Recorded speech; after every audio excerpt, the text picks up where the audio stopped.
सावित्रीबाई फुले शिक्षण प्रसारक मंडल संचलित रेणुका हाईस्कूल सातारा परिसर औरंगाबाद। मैं सह शिक्षक श्रीहराल एमवी विषय हिंदी में मैं आप सभी का स्वागत करता हूं। कक्षा 9वीं लेक्चर नंबर 24 टॉपिक नेम अतीत के पत्र। इस पाठ का शेष भाग जो है उसका अध्ययन अध्यापन आज हम करने वाले हैं। पाठ का नाम है अतीत के पत्र, लेखक विनोबा और गांधी जी। तो उत्सव यानी संस्था के सभासद इकट्ठे होकर क्या काम किया, यानी उन्होंने क्या काम किया, आगे क्या करना है, यानी आगे कौन सा काम करना है, इसकी चर्चा। उसमें मैंने वहाँ हिंदी प्रचार करने का विचार रखा। तो वहाँ पर विनोबा भावे जी ने हिंदी प्रचार करने का विचार रखा। मेरी श्रद्धा है कि, यानी विनोबा भावे की श्रद्धा है कि वह संस्था यह काम जरूर करेगी। आपने हिंदी प्रचार का जो प्रयत्न शुरू किया है उसमें बड़ौदा की यह संस्था काम करने को तैयार रहेगी।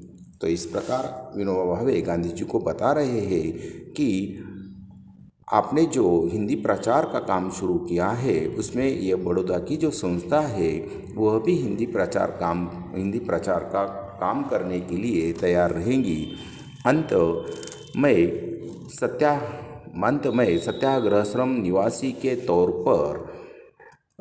पर मेरा आचरण कैसा रहा यह कहना आवश्यक है। अस्वादुरुक्त इस विषय पर भोजन संबंधी प्रकरण में ऊपर लिखा जा चुका है। तो ऊपर यानी विनोबा भावे ने पत्र के माध्यम से गांधी जी को बताया है कि वे खाने में नमक नहीं ले रहे हैं। उसके बाद अपरिग्रह यानी ज़रूरत से ज़्यादा वस्तु का संग्रह न करना, लकड़ी की थाली कटोरी, और विनोबा भावे के पास लकड़ी की थाली कटोरी, आश्रम का एक लोटा, धोती, कंबल और पुस्तकें, इतना ही परिग्रह रखा है। बंडी, कोट, टोपी वगैरह न पहनने का व्रत लिया है। तो विनोबा भावे ने बंडी, कोट, टोपी वगैरह न पहनने का व्रत लिया है। इसका कारण शरीर पर भी धोती ही ओढ़ लेता हूँ, और इसका कारण वे सोते समय शरीर पर धोती ओढ़ लेते हैं। गरघे पर बना कपड़ा, करघा यानी कपड़ा बुनने का यंत्र, तो इस कपड़ा बुनने का यंत्र पर बना हुआ कपड़ा ही वे इस्तेमाल करते थे या करता हूँ। स्वदेशी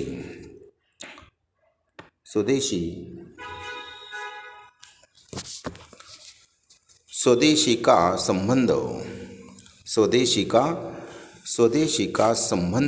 मेरे पास है ही नहीं है। देखिए, परदेशी का संबंध मेरे पास ही नहीं। आपके संबंध मद्रास के व्याख्यान के अनुसार व्यापक अर्थ न किया हो तो ही। सत्य, उसके बाद है सत्य, अहिंसा, यानी हमेशा सच बोलना, अहिंसा, किसी प्राणी की हत्या न करना, ब्रह्मचर्य, इन व्रतों का परिपालन अपनी जानकारी में मैंने ठीक किया है, ऐसा मेरा विश्वास है। उसके बाद अधिक क्या कहूँ, यानी विनोबा भावे कह रहे हैं कि मैं अधिक क्या कहूँ। जब भी सपने आते हैं तब मन में एक ही विचार आता है। जब भी मन में सपने आते हैं तब मन में एक ही विचार आता है, क्या ईश्वर मुझसे कोई सेवा लेगा, यानी ईश्वर मुझसे कोई सेवा लेगा। मैं पूर्ण श्रद्धा से मैं पूर्ण श्रद्धा से इतना कह सकता हूँ कि आश्रम के नियमों के अनुसार, जो आश्रम के नियम है उसके नियमों के अनुसार एक को छोड़कर मैं अपना आचरण रखता हूँ, यानी मैं आश्रम का ही हूँ। विनोबा भावे कह रहे हैं कि मैं आश्रम का ही रहने वाला हूँ, आश्रम ही मेरा साध्य है और आश्रम ही उनका साध्य है। जिस एक बात की कमी का मैंने उल्लेख किया है वह है अपना भोजन, यानी भाकरी, भोजन यानी भाकरी स्वयं बनाना। तो विनोबा भावे स्वयं का भोजन स्वयं बनाना चाहते हैं। मैंने इसका भी प्रयत्न किया, यानी स्वयं का भोजन स्वयं पकाना, इसका भी प्रयत्न उन्होंने किया है, पर प्रवास में यह संभव न हो सका और प्रवास में यह संभव नहीं हो सका है। सत्याग्रह का यह दूसरा कोई शायद रेल संबंधी सत्याग्रह शुरू करने का सवाल पैदा होता हो तो मैं तुरंत ही पहुंच जाऊंगा। तो विनोबा भावे कह रहे हैं कि सत्याग्रह का या दूसरा कोई सवाल पैदा होता हो तो मैं तुरंत आश्रम पहुंच जाऊंगा।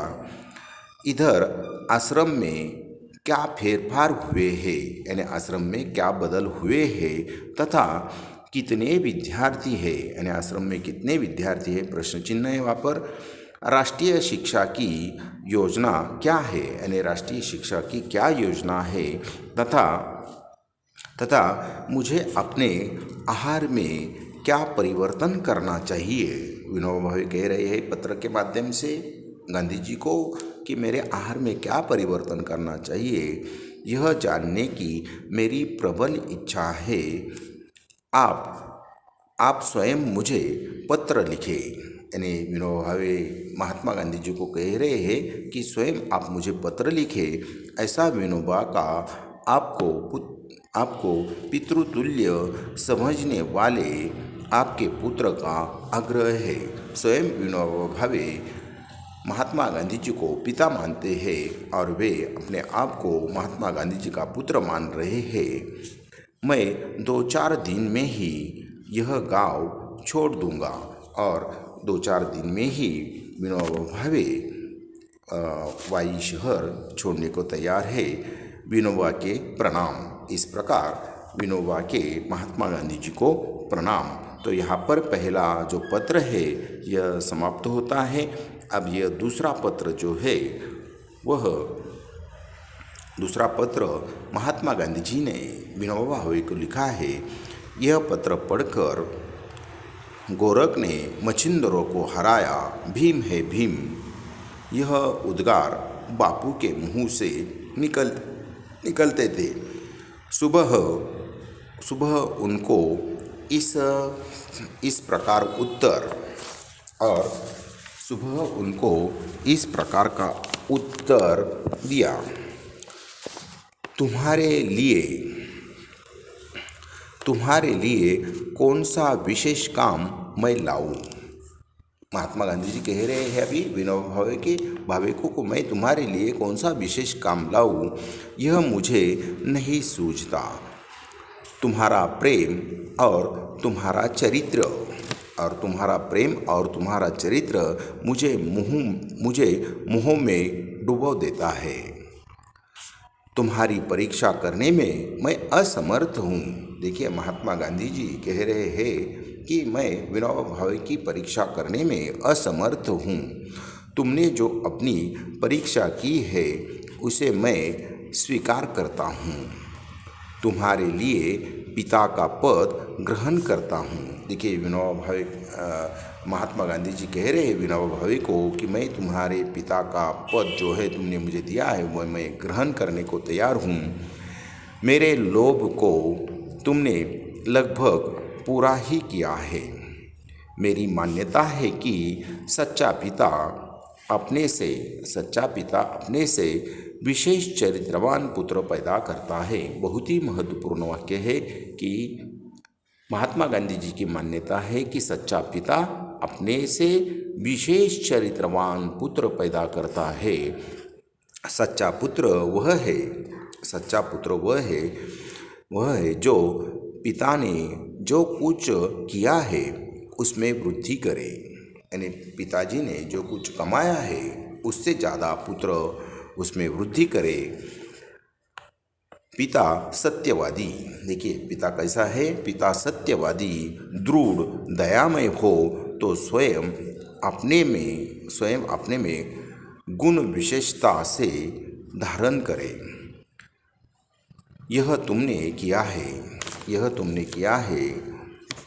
ऐसा दिखता है तुमने यह मेरे प्रयत्नों से ही किया है, और तुमने ये मेरे प्रयत्नों से ही किया है ऐसा मुझे नहीं मालूम होता। यानी स्वयं तुमने प्रयत्न किया है और वो प्राप्त किया है। इस कारण तुमने मुझे जो पिता का पद दिया है इसे मैं तुम्हारे प्रेम की भेंट के रूप में स्वीकार करता हूँ। उस पद के योग्य बनने का प्रयत्न करूँगा, और जब मैं हिरण्यकश्यप साबित हूँ तो प्रहलाद भक्त के समान मेरा सादर निरादर करना। तुम्हारी यह बात सच्ची है कि तुमने बाहर रहकर आश्रम के नियमों का बहुत अच्छी तरह पालन किया है। महात्मा गांधी जी विनोबा भावे को पत्र के माध्यम से कह रहे हैं कि तुम आश्रम से 1 साल तक बाहर रहे लेकिन आश्रम के नियमों का अच्छी तरह पालन किया है। तुम्हारे आश्रम में आने के बारे में मुझे शंका थी ही नहीं, यानी तुम आश्रम में लौट आएंगे ही, इसका पूरा विश्वास महात्मा गांधी जी को था। तुम्हारे संदेश मामा फड़के ने मुझे पढ़कर सुनाए थे। ईश्वर तुम्हें दीर्घायु करे।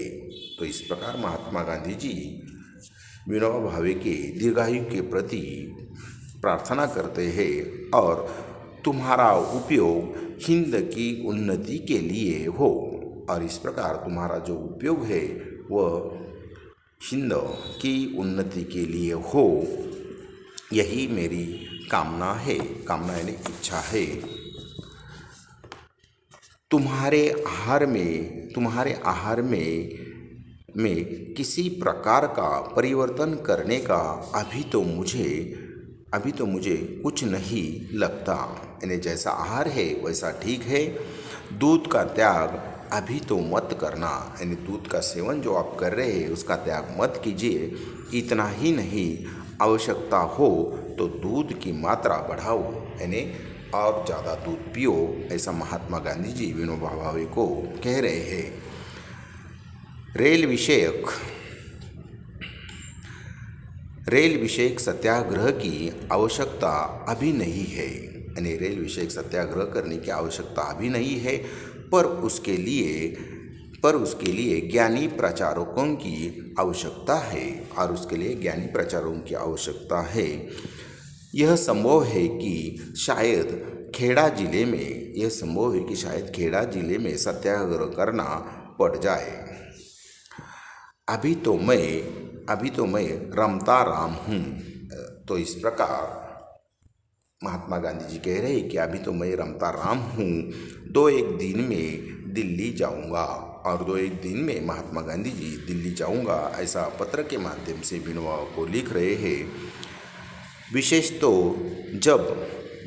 तो जब आओगे तब सब तुमसे मिलने को उत्सुक है। तो आश्रम के जितने भी लोग हैं वह सभी विनोबा भावे को मिलने के लिए उत्सुक है, ऐसा पत्र के माध्यम से महात्मा गांधी जी विनोबा भावे के लिख रहे हैं। और अंत में बापू के आशीर्वाद, बाद में बापू के उद्गार, बहुत बड़ा मनुष्य है, यानी विनोबा भावे बहुत बड़ा मनुष्य है।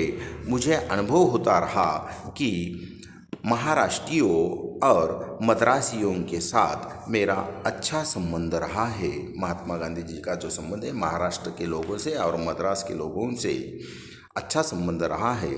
महाराष्ट्रियों में तो किसी ने मुझे निराश किया ही नहीं है, और महाराष्ट्र के जो लोग हैं उसमें से किसी ने मुझे निराश नहीं किया है। उसमें भी विनोबा ने तो हद कर दी, यानी उसमें जो विनोबा भावे है उन्होंने मुझे बहुत अच्छी तरह सहायता किया है। और इस प्रकार यह पाठ यहाँ पर समाप्त होता है। तो इसके जो शब्द संसार है वो देखिए, अस्वादुवृत्त यानी फीका भोजन, अस्वादुवृत्त फीका भोजन करने का व्रत। उसके बाद दूसरा शब्द है अपरिग्रह, संग्रह न करना। करघा यानी कपड़ा बुनने का यंत्र। रमता राम, फक्कड़ एक स्थान पर न टिकने वाला। वाक चातुर्य यानी बोलने में चतुर। अचेतन यानी चेतना रहित। और जो मुहावरे हैं वो देखिए, हाथ लगना यानी प्राप्त होना। दूसरा मुहावरा है हृदय में स्थान बनाना, किसी का प्रिय बनना। उसके बाद तीसरा मुहावरा है निरादर करना, अपमान करना। Thank you. Next lecture number 25, topic name Nisarg Vaibhav. इस कविता का हम बाद में अध्ययन अध्यापन करने वाले हैं।